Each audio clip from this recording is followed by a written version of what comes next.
দুর্নীতি, চুরি, ব্যক্তিগত স্বার্থ ছাড়া আর কোনো চিন্তা নেই সরকারি আমলাদের মধ্যে। এই সরকার অনেক ভুল ত্রুটি করছে, ভুল তো করবেই, তারা সরকারে ছিল না, রাজনীতি করেনি, রাজনীতির বিষয়ে তারা অতটা জানেও না, বোঝেও না, তাই না?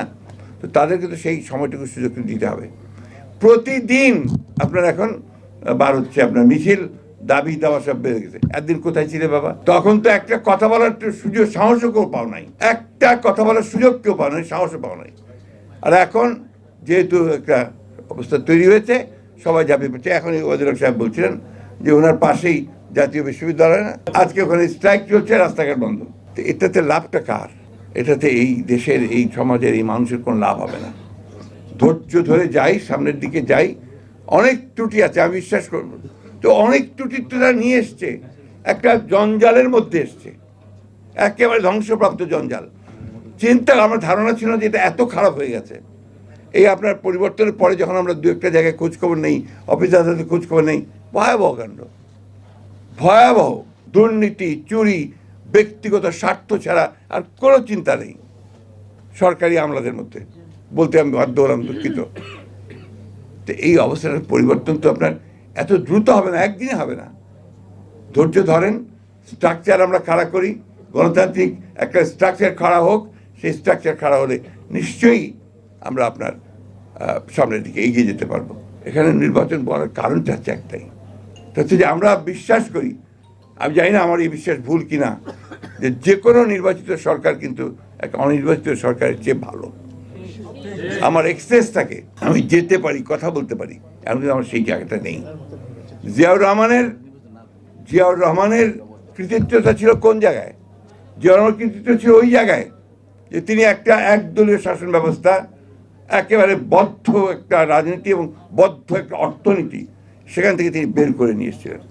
ওটাই তো ছিল বাংলাদেশের জন্য সবচেয়ে বড় সংস্কার, একদলীয় রাজনীতিকে বহুদলীয় রাজনীতি। একটা ভ্রান্ত সমাজতান্ত্রিক অর্থনীতি থেকে তিনি একটা মিশ্র এবং মুক্ত বাজার অর্থনীতির দিকে নিয়ে এসেছিলেন। ওটা সমাজতন্ত্র ভ্রান্ত বললাম তো, সেই জন্য ভ্রান্ত সমাজতান্ত্রিক চিন্তা থেকে নিয়ে।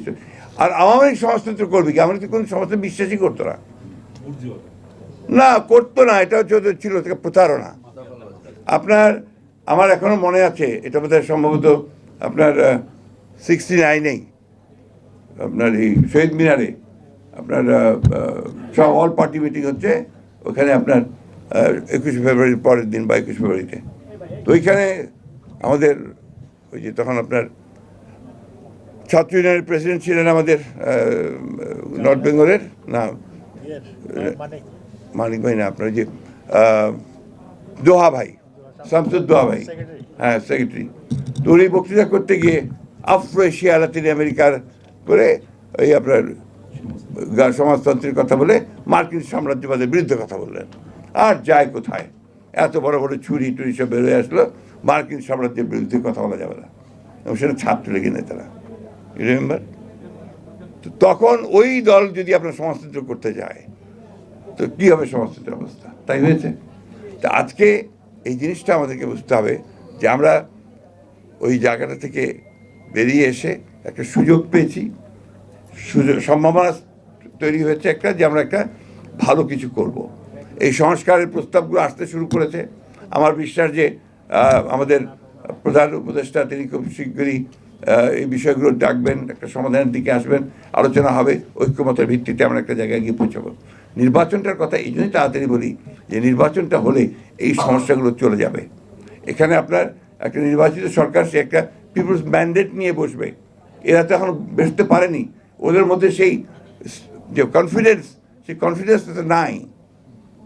এই জন্যই আর পিপলের ভাষাটা তো বুঝতে হবে, সেটা আপনার একটা নির্বাচিত সরকারি সবচেয়ে ভালো বুঝে বলে আমরা বিশ্বাস করি। এই জন্য আমরা যে এখনই করে ফেলতে হবে তা তো বলছি না, ন্যূনতম যে সংস্কারটা প্রয়োজন সেটা করে নিয়ে নির্বাচিত করলে সমস্যাটা অনেকটা সমাধান হবে।